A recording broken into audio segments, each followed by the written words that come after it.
मला एक सांग, पण या बिल्डरांचे पैसे न घेणं ठीक आहे, लोकवाङ्मय गृहासारखी संस्थाही तुला त्यावेळेला मदतीला पुढे आली होती, ती मदत तू टाळली होती. पण मला असं वाटतं की त्यांच्या बिल्डरांचा जसा इंटरेस्ट असतो त्यापेक्षा जास्त खराब कम्युनिस्टांचा इंटरेस्ट आहे. मी कोणत्याही पक्षाचा नाही. लोक मला, मी काही काळ सेवा दलात असल्यामुळे समाजवादी म्हणतात, पण मी तुम्हाला सांगतो माझे सर्व पक्षात मित्र आहेत. समाजवादी नाही, आपलं समाजवादी म्हणण्याचा अर्थात हा जरी भाग असला तरी कट्टर संघविरोधी आहे हे मात्र खरंच आहे. संघविरोधी म्हणजे संघ या संघटनेच्या किंवा व्यक्तीच्या विरोधात नाही, मी विचारांच्या विरोधात आहे. जो विचार भारतीय घटनेच्या विरोधातला आहे, जो विचार धर्मनिरपेक्षता मानत नाही, त्याच्या मी विरोधातला आहे. माझी विचारसरणी कुठे आहे? मी नक्षलवाद्यांपासून संघवाल्यांपर्यंत सगळ्यांच्या घरी राहिलोय. सगळे माझे मित्र आहेत. विनय सहस्त्रबुद्धेंसारखा माणूस जो आज इतकी वर्ष संपर्क ठेवून आहे, चर्चा करतो, मित्र आहेत. संघामध्ये मित्र आहेत, कम्युनिस्टात मित्र आहेत, नक्षलवाद्यात मित्र आहेत. एक दिवस तर महाराष्ट्र सरकारच्या सीआयडी खात्याने मला नक्षलवादी ठरवलं होतं आणि सीआयडी चौकशीला आले नागपूरला की वागळे नक्षलवाद्यांना मदत करतात, त्यांचं काय करायचं.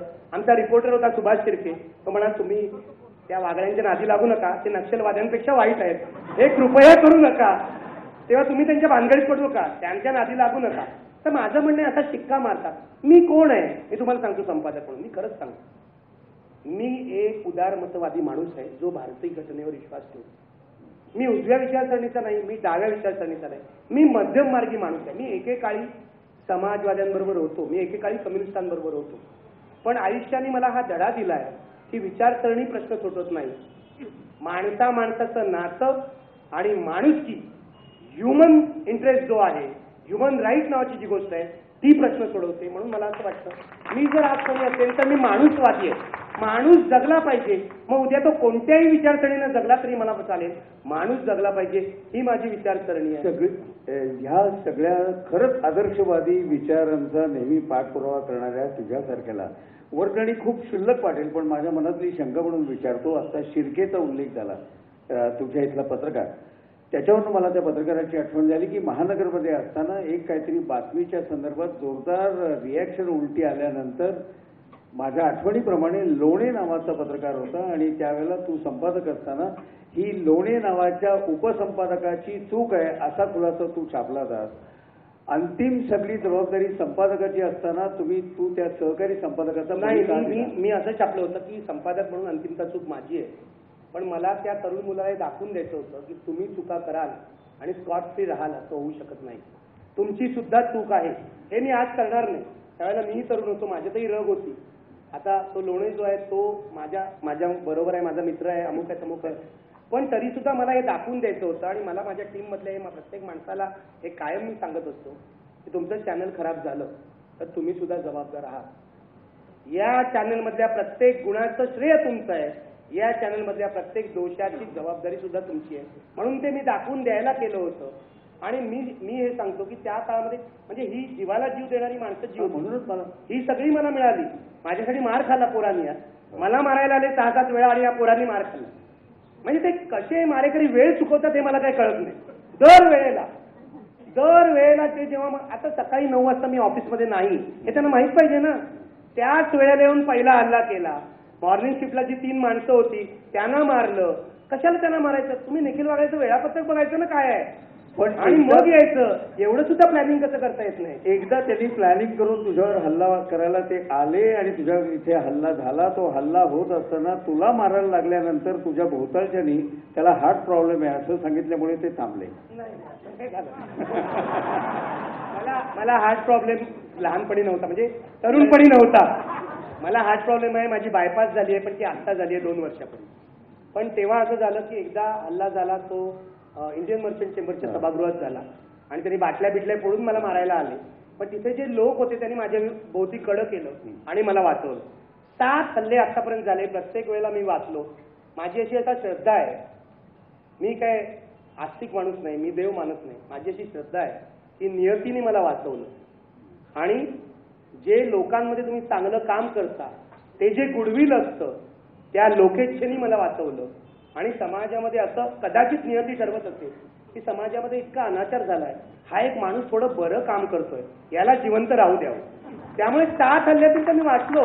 पण जेव्हा मला मृणाल गोरेंच्या सभेमध्ये हार्ट अटॅक आला 2 वर्षापूर्वी 30 एप्रिलला, तेव्हा सुद्धा मी वाचलो. बायपास झाली 7 दिवसांनी, त्यानंतर 1 महिन्याने ऑफिसात आलो आणि पुढची 2 वर्ष लोकांना वाटलं की हा महिनाभर रजेला गेलाय कुठे. त्यावेळेला माझी बायपास झाली होती, 4 ब्लॉकेजेस होते माझे आणि तरी सुद्धा मी वाचलो आणि अजून वाचलो. याचा अर्थ आणखीन काही वर्ष वाचलं. नक्की. मला एक सांग की या सगळ्या आर्थिक महानगरबद्दलचा शेवटचा एक प्रश्न की या सगळ्या आर्थिक प्रचंड ताणांमुळे महानगर गुंडाळलं का अन्य काही कारण?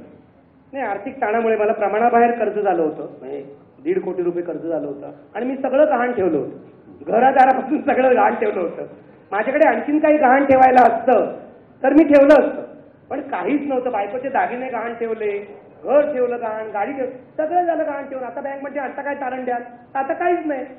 त्यांच्याकडे काय निखिल वागळे पत्रकार आहे, त्यांची विश्वासार्हता हे तारण नाही बँकेत चालू. त्यांना काहीतरी इममुवेबल प्रॉपर्टीज लागते. सगळं संपलं. म्हणून शेवटी मी ठरवलं, बँकेने मला सांगितलं की आता हे कर्ज प्रमाणाबाहेर झालेलं आहे. मग मी शेवटी ठरवलं की हे विकून टाकायचं आणि विकून टाकायचं. सायंकालीन वृत्तपत्राची पत्रकारिता संपुष्टात यायला लागल्याचं जाणवायला लागल्यानंतर या चॅनेलच्या माध्यमाकडे जावंसं वाटलं का IBN लोकमतमध्ये येण्याचं मुख्य कारण? नाही, असं नाही. खरं तर मी या टीव्हीच्या माध्यमात आलो 2 माणसांमुळे. एक राजदीप सरदेसाई आणि दुसरा नितीन वैद्य आमचा, जो झी टीव्हीला होता. राजदीप 1985 पासून आमचा मित्र आणि वेल्सन कॉलेजात तो क्रिकेटचा कॅप्टन होता. तो टाइम्सचा नंतर आला. तो राजदीपची पत्रकारिता नंतर सुरू झाली. राजदीप माझ्यापेक्षा 4-5 वर्ष लहान आहे आणि तेव्हापासून आमची दोस्ती. राजदीप तुम्हाला माहित नसेल, आम्ही BGB सारखा एक कॉलम सुरू केला होता महानगरच्या शेवटच्या पानावर आणि तो बिन नावाने राजदीप सरदेसाई लिहायचे. बिन नावाने नाव नव्हते त्याचं, कारण तो टाइम्समध्ये तेव्हा सिटी एडिटर होता. राजदीप नंतर हार्वर्डला गेला, इंग्लंडला. तिथे त्यांनी पोस्ट ग्रॅज्युएशन केलं कम्युनिकेशन पॉलिटिकल सायन्समध्ये आणि तो भारतात परत आला. हार्वर्ड आणि केम्ब्रिजमध्ये शिकलेले लोक टाइम्समध्ये डायरेक्ट संपादक होतात, असा नियम होता तेव्हा. त्यामुळे राजदीपही आमचा डायरेक्ट संपादक झाला टाइम्समध्ये मुंबईच्या. आणि मग आमची मैत्री आणि राजदीप दंगलीमध्ये आम्ही एकत्र फिरलो. म्हणजे मी शिवसेना प्रमुख बाळासाहेब ठाकरेंचा खूप ऋणी आहे, कारण त्यांनी जेवढी प्रसिद्धी महानगरला दिली तेवढी कोणत्याही जाहिरात एजन्सीनी केली नसती. मी तुम्हाला सांगतो, बाळासाहेब ठाकरेंनी 1991 साली शिवाजी पार्कच्या सभेमध्ये 3 पत्रकारांची नावं घेतली आणि यांना ठोकून काढलं पाहिजे असं सांगितलं. हे 3 पत्रकार कोण होते? तर एक महारोगी म्हणजे मी, दुसरा काडी पैलवान म्हणजे प्रकाश अकोलकर महाराष्ट्राचा, आणि तिसरा सरदेसाईचं कार्ड, दिलीप सरदेसाईचं कार्ड म्हणजे हा राजीव सरदेसाई. हे 3 पत्रकार माझ्या विरुद्ध लिहित आहेत आणि त्यांना ठोकून काढलं पाहिजे असं बाळासाहेब ठाकरे बोलले आणि दुसऱ्या दिवशी माझ्या ऑफिसवर हल्ला झाला. तेव्हा असे आमचे बंध पूर्वीपासूनचे. मार एकत्र खायचा, किराणाकडे एकत्र बसायचं. राजदीप जेव्हा NDTV मध्ये गेला 92 साली, तेव्हा का कोणाला त्याला काय वाटलं माहित नाही, तर मला म्हणाला निश्चित तू आमच्याकडे येत जा या. कोणीतरी मराठी माणूस पाहिजे इंग्लिश बोलणारा. माझं काय फार इंग्लिश चांगलं नव्हतं, पण ठोकून बोलायला आपली काय हरकत नाही. कळतंय ना तुम्हाला?